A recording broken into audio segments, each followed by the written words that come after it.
Assalamualaikum warahmatullahi wabarakatuh. Perkenalkan, nama saya Ratih Laila Tujana dari Prodi Manajemen Fakultas Ekonomi dan Bisnis. Di sini saya akan menjelaskan produk yang saya bawakan, yaitu dari produk mie Bon Cabe dari PT Bon Cabe Indonesia atau biasa yang dikenal PT Bubuk Cabe Indonesia. Yang pertama-tama ada produk benefit. Apa sih itu yang disebut dengan produk benefit? Mie Bon Cabe menawarkan berbagai manfaat bagi konsumen, mulai dari rasa yang khas, yang menggugah selera, hingga kemudahan dalam penyajian. Dengan beragam varian rasa, produk ini memungkinkan setiap orang menemukan seleranya pedas tersendiri, yang menjadikan konsumen itu tidak cepat bosan dengan rasa yang monoton. Selain itu, kualitas bahan yang dipakai oleh produksi Bon Cabe itu berkualitas, kebersihan yang terjaga, terjamin. Selain itu, harga yang pas dan murah dengan produk yang mudah dibawa kemana-mana juga menjadi produk benefit dari produk Bon Cabe. Yang kedua ada produk atau branding. Mie Bon Cabe memiliki tagline yaitu enaknya kemana-mana, yang membuat para pecinta pedas merasa penasaran dan ingin mencobanya. Selanjutnya ada produk atau inovasi keunggulan. Mie Bon Cabe memiliki sejumlah keunggulan yang menjadikan pilihan favorit di dalam kalangan masing-masing, terutama kalangan pecinta pedas.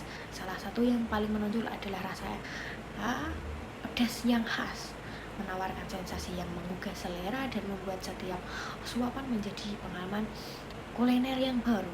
Dengan beragam varian rasa, dari yang sangat pedas hingga yang sedang dan yang tidak pedas juga ada, tergantung selera konsumen yang ingin mengkonsumsi seberapa tingkat pedasnya. Selanjutnya ada produk berbasis konsumen atau STP. Yang pertama ada inovasi produk yang digemari oleh masyarakat setempat atau sekitar. Yang kedua ada pricing, harga yang terjangkau, varian yang banyak, kualitasnya juga yang terjangkau. Yang ketiga ada positioning, dipercaya memenuhi selera para konsumen atau terutama para pecinta pedas. Yang keempat ada promotion, melalui periklanan atau bekerja sama dengan para selebriti, selebgram, dan lain-lainnya. Selanjutnya ada kebutuhan atau keinginan customer. Banyak konsumen, terutama generasi muda, tertarik pada mie Bon Cabe karena rasa pedasnya yang unik dan beragam varian yang ditawarkan, memungkinkan mereka untuk mengeksplorasi pengalaman kuliner. Selain itu, faktor kemudahan dalam penyajian menjadi daya tarik tersendiri, terutama bagi yang memiliki gaya hidup sibuk dan mencari makanan yang praktis. Itu menjadi salah satu faktor utama sih. Kemudian konsumen merasa lebih bebas untuk menikmati mie Bon Cabe di berbagai kesempatan, tidak hanya waktu makan malam, makan siang, namun di waktu-waktu yang dia konsumen inginkan. Selanjutnya saya akan membahas marketing communication dari mie Bon Cabe.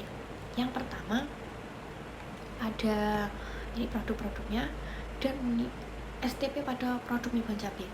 Yang pertama ada segmentasi. Mie Bon Cabe merupakan produk unggulan dari Bubuk Cabe di Indonesia, disegmentasi untuk masyarakat yang terbiasa mengkonsumsi makanan pedas, terutama yang pecinta pedas. Yang kedua ada targeting. Target dari pemasaran mie Bon Cabe ini tentu hampir seluruh Indonesia dan kebanyakan mudah ditemukan di hampir seluruh supermarket atau minimarket. Mie Bon Cabe diminati oleh pria, wanita, dari remaja, dewasa, anak-anak juga boleh, tapi mulai dari umur 12 tahun dengan menyesuaikan selera pedasnya. Yang terakhir ada positioning, dengan menghadirkan dua penyanyi yang populer, ada Rizky Febian dan Jess. Itu membuat para konsumen menjadi tertarik. Seperti apa sih mie Bon Cabe itu yang diiklankan oleh Rizky Febian dan Jess itu tersebut? Menurut pendapat saya, dari analisis STP produk mie Bon Cabe sangatlah penting, sebab dari analisis tersebut perusahaan jadi tahu target produk tersebut diterima atau tidak di kalangan masyarakat. Selanjutnya ada lean canvas pada produk mie Bon Cabe. Lean canvas meliputi satu, masalah. Tidak semua orang suka dengan masakan-masakan yang rasanya pedas dan terlalu pedas. Yang kedua ada segmen pelanggan. Anak muda pemuda yang ingin makan makanan pedas, remaja yang ingin menemukan rasa baru, dan yang ketiga ada proposal nilai, makanan berbagai topping dan varian dan mudah disiapkan. Dan terakhir ada saluran. Saluran itu meliputi periklanan. Selanjutnya ada struktur biaya. Biaya produksi dan pengadaan bahan baku, biaya pengemasan, biaya distribusi. Pendapatan ada juga pendapatan penjualan langsung produk, pemitraan minimarket, dan penjualan agen-agen kecil. Selanjutnya ada branding pada produk mie bon cabe. Bon cabe merupakan produk berkualitas dan aman dikonsumsi karena bon cabe dihasilkan dari cabai asli pilihan dan bermutu tinggi. Proses seleksi bahan bakunya juga sangat ketat. Saat produksi juga sangat harus higienis dan steril karena bon cabe menerapkan kebersihan itu utama bagi produksi bon cabe. Selanjutnya marketing channels pada mie bon cabe. Ada e-commerce, mie bon cabe dapat ditemukan di Shopee, Tokopedia, dan Bukalapak. Yang kedua ada media, promosi lewat Instagram, lewat Facebook, dan lewat influencer. Yang ketiga ada pasar, terdapat di toko-toko kecil, ada di supermarket atau minimarket, swalayan dan swalayan. Yang terakhir ada iklan, periklanan lewat TV juga ada, dan lewat seperti tadi lewat bekerja sama dengan para selebriti atau selebgram. Yang selanjutnya ada copywriting pada mie bon cabe. Dengan tagline enaknya kemana-mana membuat para pecinta ingin merasakannya. Menurut pendapat saya pribadi sangat bagus karena mie bon cabe mampu memiliki pendekatan copywriting yang menarik. Dengan adanya itu pelanggan tertarik untuk mencoba setiap produk bon cabe yang baru dikeluarkan. Selanjutnya ada PLC pada mie bon cabe. Yang pertama ada tahap perkenalan atau introduction, yang kedua ada tahap pengembangan, ketiga ada tahap kematangan, dan terakhir ada tahap strategi untuk mengatasi pesaing. Selanjutnya ada EMC pada mie bon cabe. Dengan menggunakan strategi komunikasi pemasaran atau EMC berguna untuk mampu meningkatkan kehadiran merek dan juga keterlibatan konsumen pada setiap terhadap mie bon cabe. Selanjutnya saya akan membahas customer pada mie bon cabe. Mie bon cabe adalah salah satu pilihan makanan instan yang pedas banyak digemari, terutama bagi pencinta makanan pedas. Banyak pelanggan menyukai rasanya yang khas, perpaduan bumbu yang kaya dan kepedasan yang pas di lidah. Selain itu, kemudian dalam penyajian, konsumen juga mengapresiasi varian rasa yang banyak yang membuat konsumen tidak bosan dengan rasa-rasa mie bon cabe yang monoton. Selanjutnya, apa yang diinginkan dan ditakutkan oleh customer? Itu customer profile. Ada customer profile. Customer profile yang pertama yang diinginkan. Pelanggan mie bon cabe menginginkan berbagai aspek yang memenuhi selera makan mereka, seperti rasa yang lezat, tingkat kepedasan yang tepat, berkontribusi pada kepuasan dan loyalitas pelanggan. Itu yang sangat diinginkan oleh pelanggan mie bon cabe. Yang ditakutkan, pelanggan mie bon cabe seringkali memiliki beberapa kekhawatiran, terutama terkait tingkat kepedasan yang terlalu tinggi, terlalu ekstrim. Selain itu ada kekhawatiran mengenai kualitas bahan baku yang dipakai pada produksi mie bon cabe itu tidak baik. Lalu ada takut konsistensi rasa yang tidak dapat bervariasi antara satu kemasan dengan yang lainnya, atau biasanya disebut dengan rasanya yang sama. Selanjutnya ada alasan mau beli, cari informasi, atau biasanya disebut marketing communication. Menurut saya, bon cabe telah berhasil membangun citra merek yang kuat sebagai mie pedas yang praktis, mudah, dan lezat. Selanjutnya ada B2C. Target pasar mie bon cabe adalah mereka yang menyukai makanan pedas dan praktis, termasuk pada kalangan pelajar, pekerja, dan keluarga. Perusahaan menggunakan strategi pemasaran yang berbagai seperti kampanye di media sosial, bekerja sama dengan selebgram atau selebriti, membuat iklan. Mie bon cabe fokus pada penciptaan kepuasan melalui inovasi produk dan kualitas yang konsisten. Pelanggan dihadapkan pada variasi yang banyak agar tidak bosan. Channel yang dipakai, menurut pendapat saya sendiri, Saya percaya bahwa komunikasi saluran distribusi online maupun offline sangatlah efektif guna mempromosikan dan memperkenalkan produk dari Boncabe tersebut dengan menggunakan di, distribusi yang online itu memudahkan orang untuk membeli produk mie Boncabe pada saat dimanapun dan kapanpun.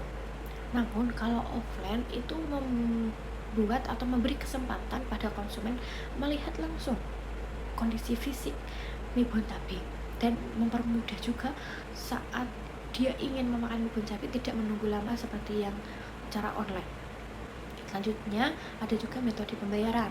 Konsumen dapat menggunakan metode pembayaran termasuk transfer bank, kartu kredit, dan lain-lain jika di suatu tempat itu menyediakan. Lalu ada juga customer adalah aset. Menurut pendapat pribadi saya, mie Boncabe perlu berinovasi terhadap pelanggan karena yang terbaik dan mampu menerima kritik dan saran. Apa sih kurangnya dari mie Boncabe?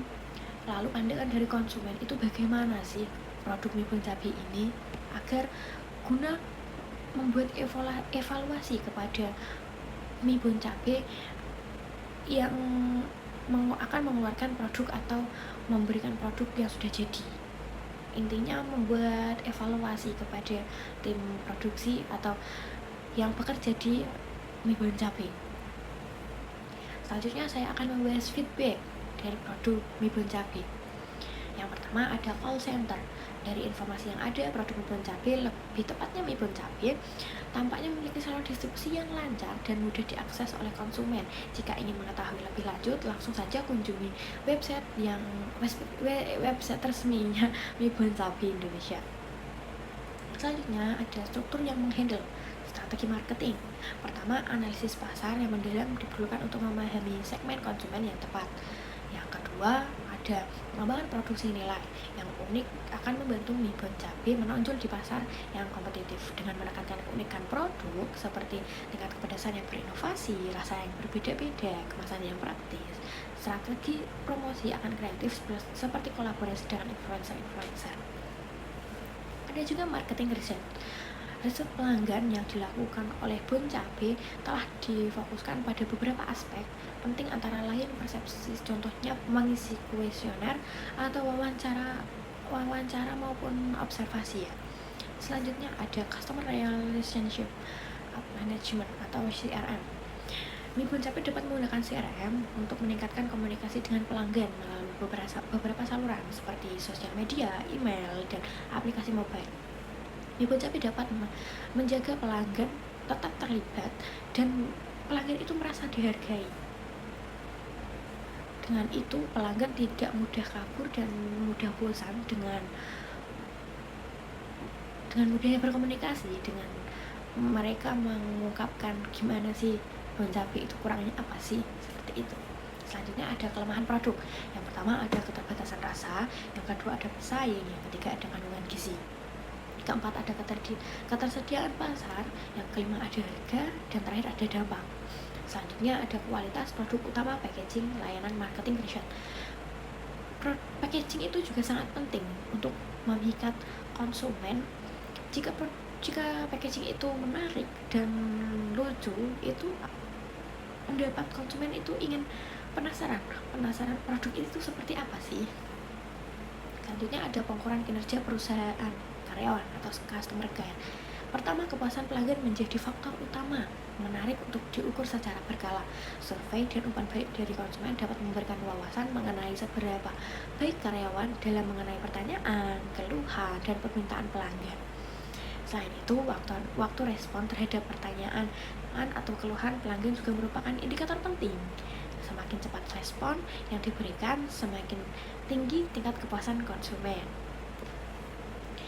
Sekian dari penjelasan saya dari produk itu. Kurang lebihnya saya mohon maaf. Terima kasih. Wassalamualaikum.